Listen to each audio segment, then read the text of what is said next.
दोस्तों Jayaprakash power ventures limited की बात करें तो यहाँ पे लेटेस्ट अपडेट निकल के आ रही है। हमारे सामने म्यूचुअल फंड के लेटेस्ट आंकड़े आ चुके हैं।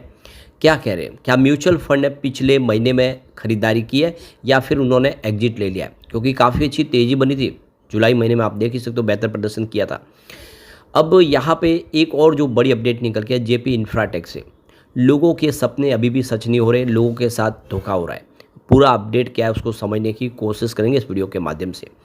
इसके अलावा जयप्रकाश पावर वेंचर्स लिमिटेड के जो लेंडर्स है वो अपनी बिकवाली करना चाहते हैं और आईसीआईसीआई बैंक की बहुत बड़ी हिस्सेदारी करीब 10% के आसपास, क्या है आगे की संभावना। और दूसरी तरफ जेपी एसोसिएट को लेकर जो बिडर है, बोलीदाता, वो फिर से नई सेकेंड राउंड की बोली लगाने को तैयार हो रहे हैं। क्योंकि जो देखोगे कमेटी ऑफ क्रेडिटर्स है, उन्होंने कहा है कि आपको बोली को वापस थोड़ा सुधारना चाहिए, क्योंकि उन्होंने शर्त रखी है, वो चाहते कि शर्त न रखें। तो क्या आगे की संभावना बन रही है उसको समझने की कोशिश करेंगे इस वीडियो के माध्यम से। लेकिन फ्रेंड्स, उससे पहले अगर आप पहली बार हमारे चैनल पे आए तो चैनल को सब्सक्राइब कर दीजिए, एक बेल आइकॉन दबा दीजिए ताकि जब भी नया वीडियो बने पहला नोटिफिकेशन आपको मिले। वीडियो पसंद आए तो लाइक से जरूर कीजिए। चलो फ्रेंड्स, वीडियो स्टार्ट करते हैं। मैं हूँ आपका दोस्त SB दवे और हमारे अपने चैनल ऑनलाइन कमाई में आपका बहुत बहुत स्वागत है। तो सबसे पहले जयप्रकाश पावर वेंचर्स लिमिटेड के कारोबार की बात करूँ, 19.12 पर क्लोजिंग थी फ्राइडे को, जहाँ पे 0.95% की तेज़ी बनी, लगभग 1% के आसपास की तेज़ी। बाजार में तूफानी गिरावट थी, 700 पॉइंट के ऊपर की गिरावट थी सेंसेक्स में। उसके बावजूद भी 1% की तेज़ी आने का मतलब यह है कि जो गिरावट थी वो थम चुकी है जेपी पावर में। अब काफ़ी ज़्यादा करेक्ट भी हो चुका, 27 से 19 पे स्टॉक आया। ऐसे में निचले लेवल से अब फिर माहौल पॉजिटिव बनने लगा है।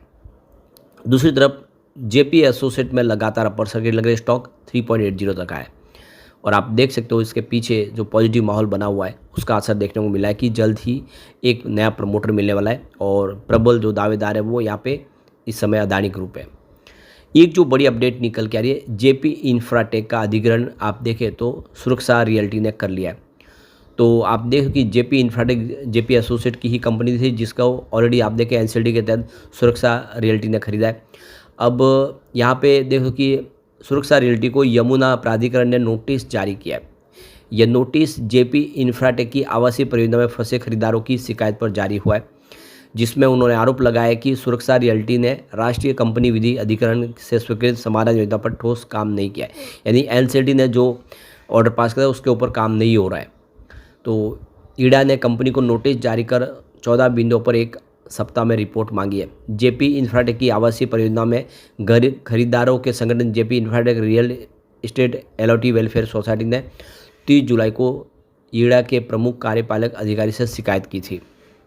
एसोसिएशन के अध्यक्ष आशीष मोहन गुप्ता ने शिकायती पत्र में कहा है कि सुरक्षा रियल्टी ने एनसीएलटी में स्वीकृत समाधान योजना पर कोई काम नहीं किया है। परियोजनाओं में कामगारों की जबरदस्त कमी के कारण निर्माण बिल्कुल ठप है।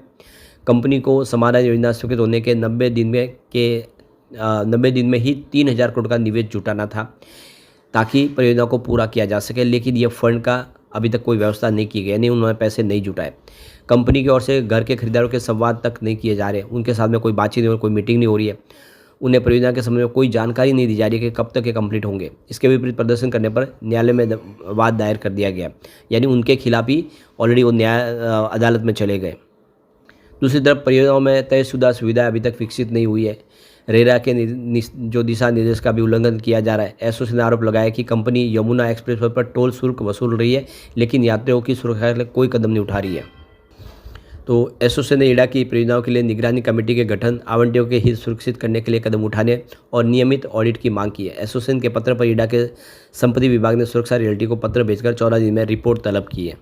तो यहाँ पे जो खरीदार है जिन्होंने फ्लैट खरीदे जेपी एसोसिएट के, उनके लिए तो बिल्कुल वो कहावत फिट बैठती है कि आसमान से गिरे और खजूर पे अटके। यानी एक तरफ तो एनसीडी के तहत देखें तो जेपी एसोसिएट की कंपनी जो थी वो नीलाम हुई, तो फिर सुरक्षा रियल्टी ने अधिग्रहण किया, लेकिन वो भी कुछ नहीं कर रहे। लोगों को अभी तक उनके घर मिलने के कोई दूर दूर तक आसार नज़र नहीं आ रहे और इसीलिए अब वो चिंतित हो गए। दूसरी तरफ अगर आप देखें तो बीते सप्ताह काफ़ी ज़्यादा गिरावट देखने को मिली, लेकिन जेपी एसोसिएट के शेयर में शानदार तेजी थी, अपर सर्किट लगा, स्टॉक लगातार दौड़ रहा है। एक समय इसकी कीमत 290 के आसपास थी, वो अब 3 रुपये के आसपास है। लेकिन बीते कुछ दिनों से लगातार तेज़ी बन रही है और इसके पीछे सबसे बड़ी वजह है कि इसको खरीदने की दौड़ में अदानी ग्रुप सबसे आगे है।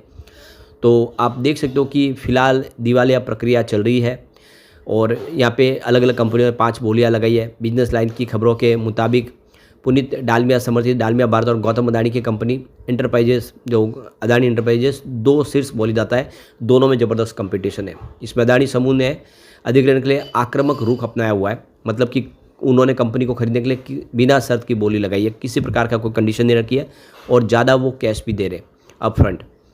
तो बिजनेस लाइन की खबरों के मुताबिक मौजूदा कंपनियों की ओर से संशोधित बोलियों का दूसरा दौर आने की संभावना है। फिर से नई बोलियां आ सकती है।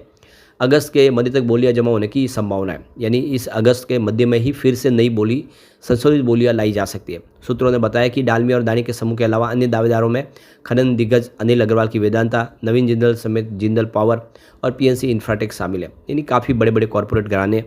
अब तक बोलियां सशर्त थी, लेकिन अब लैंडर ने कंपनियों को बिना शर्त बोलियां जमा करने को कहा है। मामले से जुड़े व्यक्ति ने बताया कि अदानी ने बिना शर्त बोलियां जमा की है।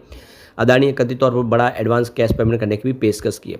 सूत्रों ने बताया कि कुछ बोलीदाताओं ने प्रस्ताव की समीक्षा करने और नई बोलियां जमा करने की इच्छा व्यक्त की, यानी वो फिर से नई बोली लगाने को तैयार है, क्योंकि वो शर्त का जो मामला है वो लैंडर को पसंद नहीं आ रहा है। तो देखना होगा कि क्या फिर से नई बोली आएगी, लेकिन जो भी होगा जल्द ही यहाँ पे प्रमोटर मिल सकता है और वो प्रमोटर इस समय अदानी ग्रुप हो सकता है, ऐसी संभावना काफ़ी ज़्यादा है। अब म्यूचुअल फंड के लेटेस्ट आंकड़े निकल गए जेपी एसोसिएट के, जो काफ़ी ज़्यादा अच्छे हैं, क्योंकि जुलाई महीने में जम के खरीदारी की है म्यूचुअल फंड ने। करीब 12 म्यूचुअल फंड ने फ्रेश इन्वेस्टमेंट किया है। एक तरफ तो जुलाई में काफ़ी अच्छी तेज़ी बनी, फिर प्रॉफिट बुकिंग भी आई, उसके बावजूद भी जो म्यूचुअल फंड उनका रुझान अभी कमज़ोर नहीं हुआ, वो लगातार पॉजिटिव बने हुए खरीदारी करें। तो 12 नए म्यूचुअल फंड ने एंट्री मारी है, देख सकते हो जेपी पावर में। सिर्फ 2 ऐसे म्यूचुअल फंड हैं जिन्होंने एग्जिट लिया, यानी 2-12 के सामने 10 नए म्यूचुअल फंड यहाँ पे एंट्री कर चुके। ये आंकड़े वाकई उत्साहवर्धक है। यहाँ पे करीब 1,65,032 शेयरों की अदला बदली हुई है जुलाई महीने में। म्यूचुअल फंड जिन्होंने निवेश किया उसमें अगर आप देखें तो Motilal Oswal Nifty small cap 250 index fund regular growth ने 4.97 करोड़ का एयूम किया है। SBI Nifty small cap 250 index fund regular growth ने 7.66 करोड़ का एयूम किया है। तो Motilal Oswal small cap 250 ETF ने 0.62 करोड़ का एयूम किया है। उसके बाद Motilal Oswal Nifty 500 fund regular growth ने 1.28 करोड़ का एयूम किया है। तो grow Nifty small cap 250 index regular growth ने 0.60 करोड़ का एयूम किया है। और भी कुछ म्यूचुअल फंड है जिनका निवेश काफ़ी कम है। तो देख सकते हो कि जम के खरीदारी हो रही है। अब यहाँ पे देख सकते हो कि अच्छी बात ये रही कि इस क्वार्टर में, जो पिछला जो क्वार्टर है, क्वार्टर 1 में प्रमोटर ने 6.21% के अपने जो गिरवी शेयर उनको छुड़ा लिया है, यानी अपने गिरवी शेयरों की संख्या कम की है। 79% के आसपास गिरवी शेयर अब 72.99% पर आ गए, यानी प्रमोटर अपनी पकड़ मजबूत कर रहे हैं। प्रमोटर की होल्डिंग फिलहाल 24% है। एफआई और एपीआई की बात, उनकी होल्डिंग डिक्रीज हुई है, 6.31% थी जो हल्की सी घट के 6.30% पर आ गई है। और एफआई और एपीआई की संख्या भी डिक्रीज हुई है, 130 जो थे पहले, जो अब देखो क्वार्टर 1 में 128 हो गए। इसके अलावा म्यूचुअल फंड की होल्डिंग इंक्रीज हुई है, 0.28% थी जो बढ़ के 0.30% हो चुकी है। म्यूचुअल फंड की संख्या अनचेंज है, 15 के आसपास जो पहले भी थे अभी भी है। इंस्टीट्यूशनल इन्वेस्टर ने अपनी होल्डिंग को डिक्रीज किया है, 23.83% थी जो घट के 23.57% हो चुकी है। अब यहाँ पे देखो कि जो लैंडर्स है वो अपनी जो होल्डिंग है बेचना चाहते हैं, करीब 3,800 करोड़ के शेयर।